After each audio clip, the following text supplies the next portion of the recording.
है कि माई बहन मान योजना, जिसके तहत महिलाओं को 2500 रुपया देने का काम हमारे नेता ने कहा है कि अगर मेरी सरकार बनती है तो मेरे पहले मीटिंग में, कैबिनेट की बैठक में इस योजना को हम पास करने का काम करेंगे। पेंशन योजना, दिव्यांग जन योजना, जिसमें कि केवल 400 रुपये मिलते थे, उसको हमारे नेता कहें कि हम 1500 रुपया करने का काम करेंगे। आप सोच सकते हैं कि उस गरीब गुरबा को उस 1500 रुपये से क्या अटैचमेंट। घाट का अशोक पेपर मिल बंद है, वो भी एक न एक चालू होगा और आप लोगों को उससे रोजगार देने का मौका मिलेगा।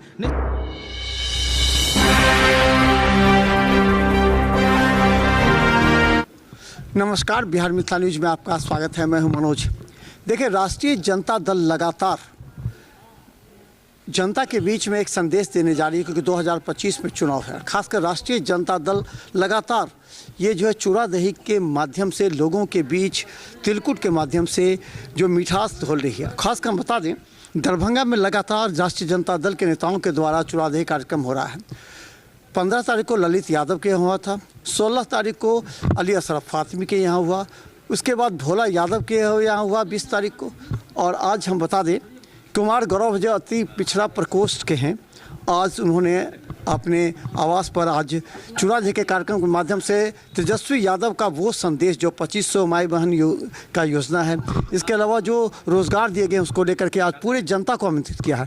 हमारे साथ अभी जो आई हुई हैं, ये बताइए कि एमएलसी हैं अनीता। अच्छा, ये बताइए, डॉक्टर उर्मिला ठाकुर हैं। हम आपको बता दीजिए एमएलसी हैं डॉक्टर उर्मिला ठाकुर, जो इस कार्यक्रम में पहुंची हैं। अच्छा, ये बताइए कि ये जो तेजस्वी यादव ने माई बहन योजना के माध्यम से लगातार इसका प्रचार प्रसार भी कर रहे हैं, क्या लगता है इसका असर पड़ेगा जनता के बीच में? आपको याद होगी 2020 का चुनाव, हमारे आदरणीय नेता कभी वोट की राजनीति या लालच की राजनीति, सत्ता की राजनीति नहीं करते, हमेशा जन सरोकार की राजनीति करते हैं, जनता की राजनीति करते हैं। और आप देखे होंगे 2020 में उन्होंने कहे कि जनता मालिक अगर आपकी कृपा प्राप्त हमें होगी तो मैं आते के साथ जब मेरा कैबिनेट की पहली कलम उठेगी तो 10 लाख नौकरी दूंगा। जनता मालिक ने उन्हें सबसे बड़ी पार्टी के रूप में का नेता बनाने का काम किया, और जब उप मुख्यमंत्री 17 महीना उनको मौका मिला तो 5 लाख नौकरी दिए, एक एक दिन में 1-1 लाख 20-20 हज़ार नियुक्ति पत्र गांधी मैदान में बांटने का काम किए।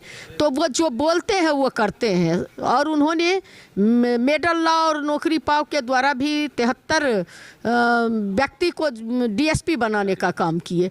कई योजनाओं को, आईटी सेल का निर्माण किए, कई योजनाओं को शिक्षा से लेकर के स्वास्थ्य जगत में आमूल परिवर्तन किए।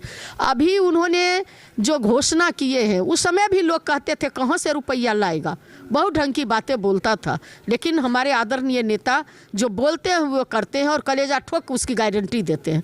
आदरणीय नेता बोले हैं कि 2025 में जनता मालिक की कृपा हमें प्राप्त होगी, बिहार का मुख्यमंत्री बनते हैं तो सबसे पहले सशक्त, अगर घर आपका सुखी रहेगा तो पूरा दुनिया सुखी नजर आएगा।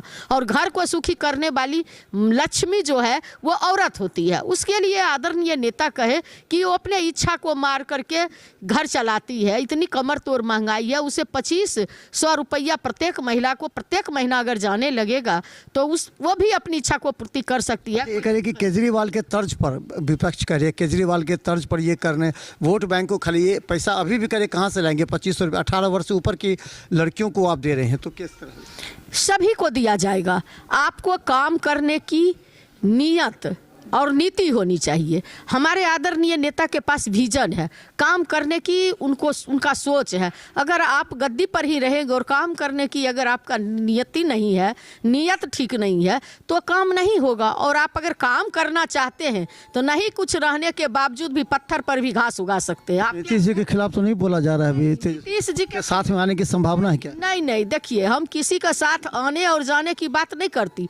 हमारे आदरणीय नेता इतना ही नहीं किए हैं, आपको याद होगी आदरणीय नेता बोले हैं कि जिनके जो वृद्धा पेंशन है दिव्यांग पेंशन है, जो सामाजिक सुरक्षा पेंशन है, जो 400 रुपया मिलता है। 400 रुपया में क्या होगा इतनी कमर तोड़ महंगाई में? उसके लिए उन्होंने बोले हैं कि 1500 देंगे। उन्होंने कहे हैं कि जो 200 यूनिट बिजली फ्री देंगे, जो 1200 का सिलेंडर है वो 500 में मिलेगा।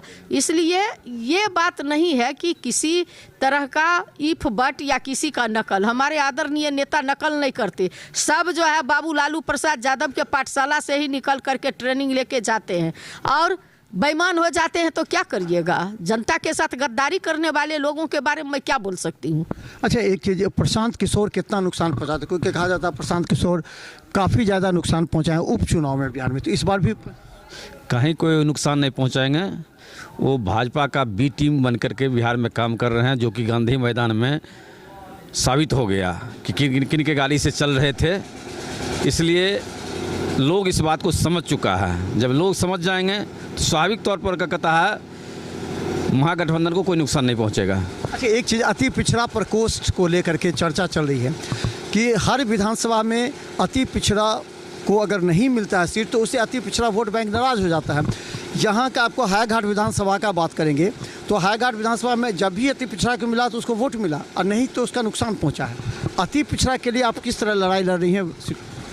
देखिए, हमारे आदरणीय नेता बाबू लालू प्रसाद यादव का अगर आप इतिहास उलट के देखेंगे तो सबसे ज़्यादा अगर किसी ने अति पिछड़ा के बारे में सोचे तो वह है बाबू लालू प्रसाद यादव। ये देश ही नहीं, दुनिया के सबसे बड़े समाजवादी नेता और जो सामाजिक न्याय में विश्वास करते हैं, सत्ता में भागीदारी देने का काम किए। आप हमें देखिए, अगर बाबू लालू प्रसाद यादव जी का सामाजिक न्याय नहीं होता तो एक दाढ़ी बनाने वाला का बेटी उर्मिला ठाकुर उस सदन में नहीं पहुंचती।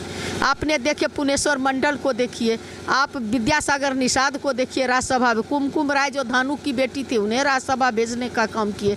बाबू लालू प्रसाद यादव, कैप्टन जयनारायण निषाद, इस राज्य का पहला व्यक्ति जिनको उन्होंने केंद्र में मिनिस्टर बनाने का काम किए। बाबू लालू प्रसाद यादव बाबू लालू प्रसाद यादव धर्मदेव पंडित को बनाने का काम किए, हरदेव पंडित को बनाने का काम किए। तो हर जाति बिरादर के लोगों को बाबू लालू प्रसाद ने सत्ता में भागीदारी देने का काम किए। जो उनका अति पिछड़ा जीन था वो विगत दिनों में कुछ हमारी पार्टी से प्रलोभन में आ गए, लेकिन वो सारे लोग आज पछता रहे हैं। जो लोभ में जैसे लोभ में देखिए, जैसे जुलाह जाति के लोग हैं, पान समाज के लोग, उनको कहा आप को शेड्यूल कास्ट में डाल दिए, लेकिन शेड्यूल कास्ट में नहीं डाल करके उसको जो है आज कहते हैं आप शेड्यूल कास्ट नहीं हो। तो लोगों को धीरे धीरे मोह भंग हुआ है, जो आज हमारे तेजस्वी यादव जी के साथ है।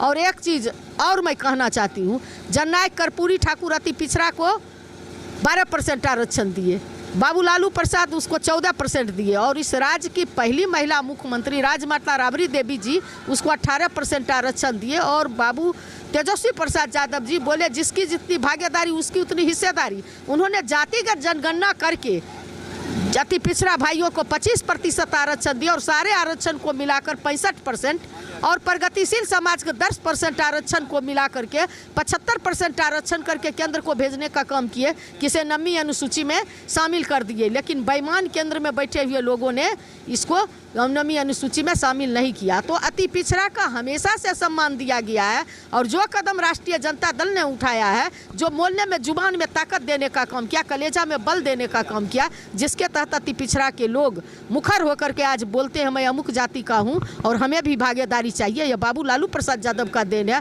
और सारे के सारे आज अति पिछड़ा समाज भी तेजस्वी यादव जी को मुख्यमंत्री बनाने के लिए आतुर है। तो देखिए, ये MLC हैं, और हम बता दें उर्मिला ठाकुर जी ने कहा कि उन्हें एक ठाकुर समाज से तेजस्वी यादव और लालू प्रसाद यादव ने आज उन्हें ये मौका दिया है। सवाल ये है कि आने वाले समय जो 2025 का है, क्या लगता है महिलाओं की जो वोट बैंक है उस पर कैप्चर किया जा रहा है, अलग अलग तरीके से बांटा गया है, तो उसको कैसे आप लोग लाइएगा चुनाव? नहीं, कैप्चर तो नहीं किया गया है। अति पिछड़ा के लिए, महिला के लिए देखिए जो मान सम्मान जो मिल रहा है महिला को, आज तो देखिए चेयर पर जो आज महिला बैठी हुई है, धन मनाइए लालू प्रसाद यादव जी को। आज महिला लोग चेयर पर बैठती है, नहीं तो पहले महिला लोग को चेयर पर बैठने का अधिकार नहीं मिलता था। अति पिछड़ा को हे दृष्टि से लोग देखते थे। धन मनाइए कर्पूरी ठाकुर जी को, और हम लालू जी को धन्यवाद देते हैं जो आज आज हम भी अति पिछड़ा की बेटी हैं, आज मैं जिला पार्षद हूँ, आज उन्हीं का आशीर्वाद है। और महिलाओं को कैप्चर क्या, महिला लोग समझ रही है, जिस महिला को आज किचन में सबसे महंगाई में मारी जाती है, महिला मारी जाती है।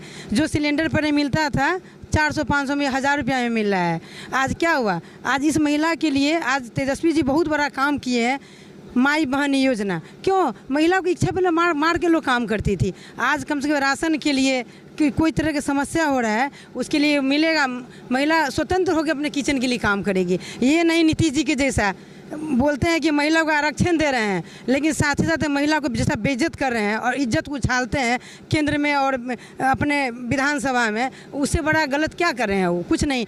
कैप्चर नहीं, महिला अपने आप को इतना भागीदारी हो करके अपने आप को सक्षम भी हो रही है। और तेजस्वी जी को अगला सरकार बनाना भी हम लोग चाहते हैं, और जितना भी इनका योजना है सबको लागू होगा। और महिला भी सशक्तिकरण के लिए बहुत आगे बढ़ चुकी है, महिला समझती है कि हमको मुख्यमंत्री तेजस्वी जी बनाएंगे ताकि और आगे फ़ायदा मिलेगा। आज देखिए हम जिला पार्षद, मैं सही बोल रही हूँ, अभी क्षेत्र में जाते हैं सारी महिला बोलती है वृद्धा पेंशन 400 रुपया मिलता है, विधवा पेंशन 500 रुपया मिलता है, उससे क्या होना, आज के इतना महंगाई में कुछ होगा, कुछ नहीं होता है। आज यदि तेजस्वी जी मुख्यमंत्री बनते हैं, आज 1500-2500 कर रहे हैं, बिजली 200 यूनिट फ्री किया जाएगा, तो उसके लिए क्या होगा, आज महिला को सबसे बड़ा शक्ति मिलेगा, आज घर के खर्च चलाएगी महिला, हर चीज़ घर के लिए करती है। सब कुछ आप ही दे दीजिएगा तो फ्री में घर में बैठेंगे सब, कहेंगे बिजली फ्री दे रहे हैं, आप 2500 रुपया दीजिएगा, घर में 5 है तो 10,000 हो गया, तो काहे काम करेगा।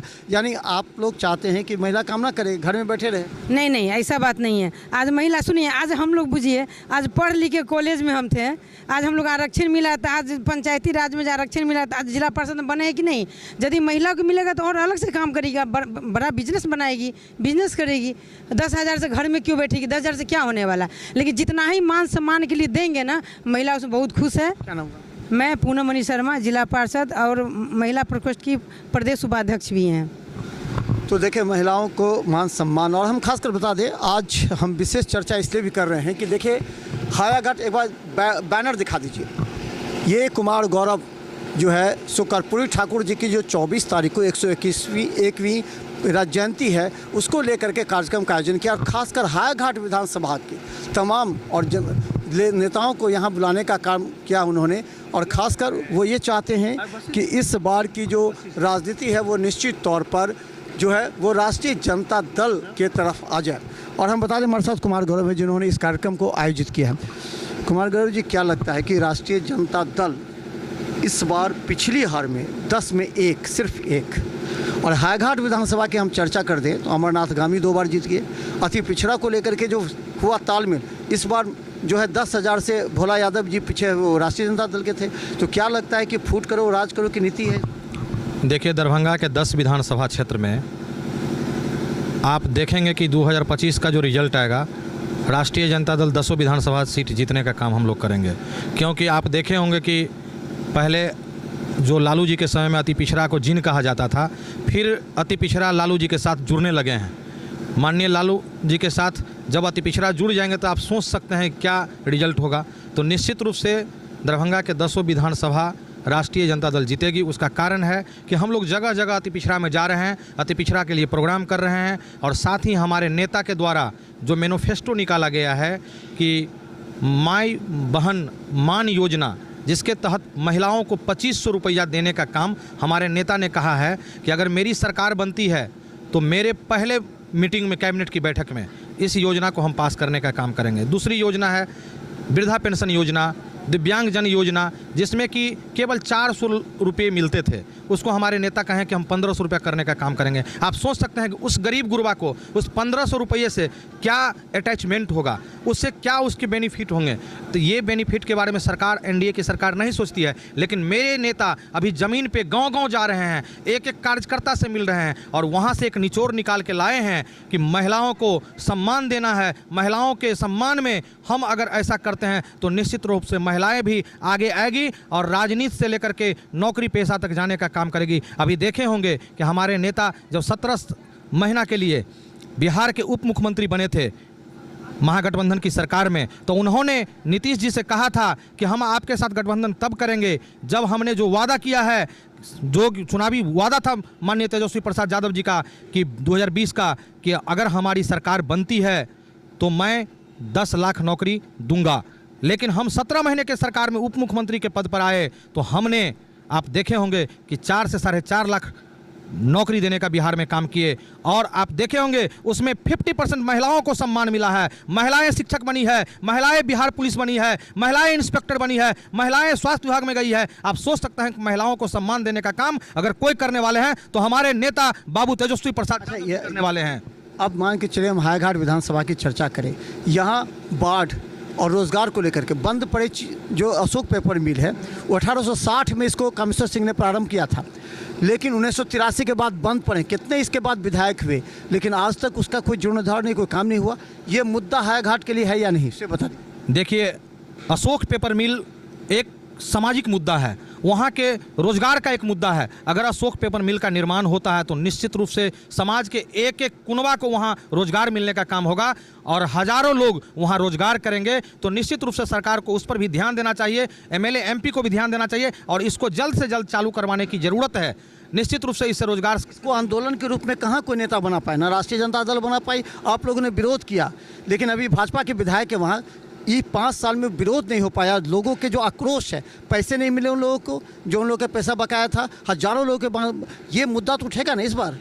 देखिए, आप अभी देखे होंगे कि एम्स का मुद्दा था, आरओबी का मामला था, तो हमारे राष्ट्रीय जनता दल के नेतृत्व के द्वारा हम लोगों ने 117 किलोमीटर पैदल यात्रा करने का काम किया और आंदोलन के तहत उसमें सारा मुद्दा था, दरभंगा जिला का जितना भी मुद्दा था उस सारा मुद्दा को हम लोग इम्प्लीमेंट किए थे और उस मुद्दा का ही रिजल्ट है कि एम्स बनने जा रहा है। आरओबी आप देखे होंगे कि अभी जिस रास्ते से आप आए हैं वहाँ आरओबी बनने जा रहा है। ये हमारे नेता का देन है, हम लोगों का आंदोलन का देन है और हम लोग आंदोलनरत हैं। और निश्चित रूप से जो हायाघाट का अशोक पेपर मिल बंद है वो भी एक न एक चालू होगा और आप लोगों को उससे रोजगार देने का मौका मिलेगा। निश्चित रूप से हमारी सरकार बनेगी तो विकास की बहार होगी, युवाओं को रोजगार की बहार हो गई, महिलाओं के सम्मान की बात होगी। बिजली में जो कटौती की जा रहा है, स्मार्ट मीटर लगाकर स्मार्ट मीटर की तरह काम किया जा रहा है, उस सारे चीज पर अंकुश लगाकर हमारे नेता सरकार 2025 में आने दीजिए। आप देखेंगे विकास की गंगा बह जाएगी और दरभंगा विकास में अव्वल 1 नंबर रहेगा, क्योंकि हमारे नेता ने कहा है कि जैसे दिल्ली में डीडीए है उसे मिथिलांचल में एमडीए का निर्माण करेंगे और जब एमडीए का निर्माण होगा, मिथिलांचल विकास प्राधिकरण का निर्माण होगा तो दरभंगा में और मधुबनी में, समस्तीपुर में, बेगूसराय में, मुजफ्फरपुर में, सीमांचल में सारे जगह विकास की बहार लग जाएगी और एक एक प्रोजेक्ट दरभंगा में आने का काम करेगा। अच्छा, अंतिम सवाल, राष्ट्रीय जनता दल के कार्यकर्ता नेता काफ़ी निराश महसूस कर रहे हैं। भोला यादव जब चुनाव लड़े हायाघाट से, उन्हें 10,000 मतों से हारना पड़ा था। उसके बाद से कोई राष्ट्रीय जनता दल का नेता वहाँ संघर्ष नहीं किया, जमीन पर नहीं किया, लोगों की समस्या के लिए नहीं सुनी, बाढ़ में लोग परेशान रहे, त्रस्त रहे। तो राष्ट्रीय जनता दल को किस मुद्दे पर वोट बनी जब उनके नेता वहाँ संघर्ष नहीं कर रहे हैं? तो आप देखे होंगे कि हम लोग गांव-गांव जा रहे हैं, एक एक माता बहनों और युवाओं से मिल रहे हैं, अति पिछड़े समाज में मिल रहे हैं। और बात रही 2020 के रिजल्ट की बात कर रहे हैं, आप 2015 का भी रिजल्ट उठा के देखने का काम कीजिए। हमने पूरे दरभंगा जिला में सब सीट जीतने का काम किया था और आप देखे होंगे कि हमारे भोला बाबू भी चुनाव जीते थे, हमारे ललित बाबू भी चुनाव जीते थे, हमारे सिद्दीकी साहब भी चुनाव जीते थे और तमाम हमारे नेता जीतने का काम किए थे। और आने वाला चुनाव 2025 फिर से लालू यादव का सरकार बनेगा और हम लोग निश्चित रूप से बिहार विधानसभा में माननीय मुख्यमंत्री के रूप में तेजस्वी प्रसाद यादव को बैठाने का काम करेंगे। धन्यवाद। देखिए कुमार गौरवाल, देखिए मंच पर जितने लोग बैठे हैं और हम आपको दिखा देंगे कि देखिए पीछे जो बैनर लगा हुआ है वो राष्ट्रीय जनता दल का इस बार एक बड़ा मिशन है, क्योंकि 2025 में चुनाव है और इस 25 के चुनाव के मद्देनज़र इस बार राष्ट्रीय जनता दल कोई चूक नहीं कर रही है। ललित यादव लगातार चुनाव के बार अपने क्षेत्र के लोगों को, भोला यादव अपने क्षेत्र के लोगों को, सभी अपने अपने क्षेत्र को चाहते हैं कि इस बार जनता तेजस्वी यादव के साथ जुड़े और इस बार सरकार तेजस्वी यादव के बने। इसलिए तमाम मुद्दों को लेकर दरभंगा में आज हायाघाट से ज़्यादा पूरे जिले के लोग आज कुमार गौरव के आह्वान पर दरभंगा पहुँचे हैं। देखिए क्या कहते हैं यहाँ की जनता, अगले एपिसोड में दिखाएंगे। धन्यवाद।